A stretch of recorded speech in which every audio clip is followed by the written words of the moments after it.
Hey guys, it's Dave from Golf Ed. In this video, I want to talk to you about three of the closing holes at the Ritz-Carlton Grand Lakes in Orlando, Florida. That's where the PNC Championship is this week, and these are no joke. All right, check this out. So I will say that I probably know this golf course better than any course I know, and I love it. But once you get to the 14th hole, it gets way more difficult. The 14th is a long par 5. The 15th is a long par 4 that's almost always into the wind. And number 18, it's a long finishing hole with water all the way up the left and bunkers all the way down the right side. I'm going to get into those with you now. Let's start with 14. So the 14th hole is a long par 5 with water all the way up the left side. There's waste bunkers that cross the middle of the fairway. So off the tee, it's already visually intimidating. There's a bunker off the right side, and you're going to aim just left of that off the tee. There's an area up there where you can put it in and have a good shot if you hit it long enough, which most people don't, to get to the green in two. The bunkers off the tee are intimidating, and if you hit a good tee shot, you can get in them. There's really no lip to contend with, so being in them is not really a huge problem, but it is intimidating for the average golfer because they don't like fairway bunkers. Waste bunkers are a little bit different though, because you can ground the club, and like I said, there's no lip in front, so you can take a long iron or a hybrid and hit out of there and get down in front. As you get closer to the green, for your second shot, there's a bunker on the left side. That bunker looks like it's in play and it looks like it's greenside, but it's 70 yards short of the green. So a lot of people will aim right of that to one, stay away from that bunker, and two, stay away from the water. So the problem with hitting over to the right side for your second shot and leaving that as an approach shot, now you're coming in over a bunker to a green that's sloping from right to left, and you're hitting toward the water. If you hit over the green, you're probably going to be wet. If you hit short, you're in the bunker, and again, you're still hitting back toward the water.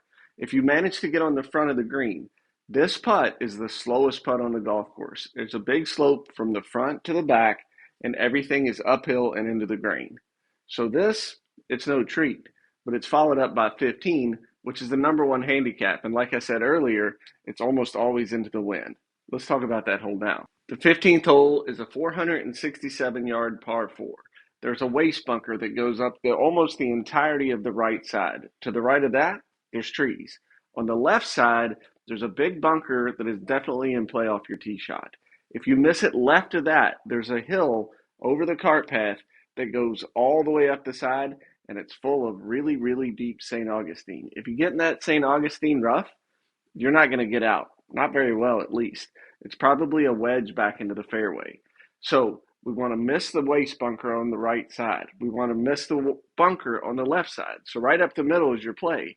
But from there, you got a long second shot. Typically, the average golfer will have well over 200 yards back into it. The green is elevated. The bunkers on the left and the front right are deep and tough to get out of.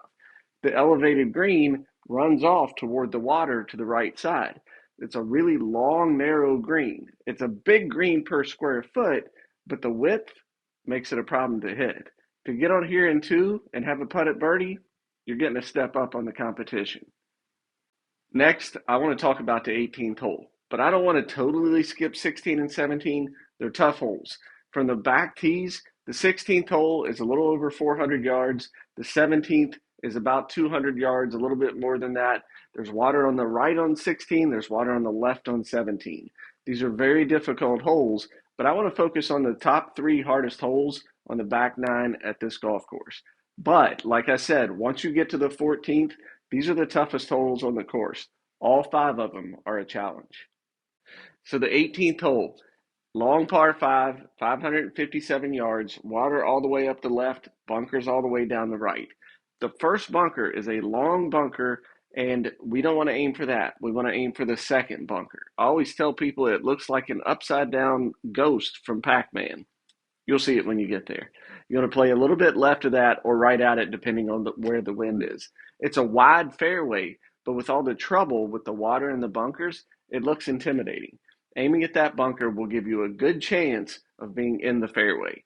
From there, you're probably going to have 250, 260 yards for your second shot. That's even if you crush your tee ball. You're going to play down the right side of the fairway, right of center.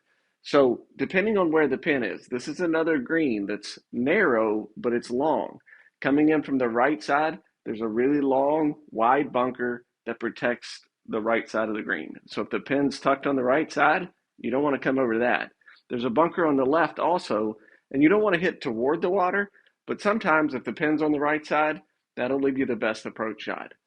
Oh, I forgot to tell you, when you're on the tee on 18, make sure you grab a picture with the hotels behind you. It's a beautiful shot.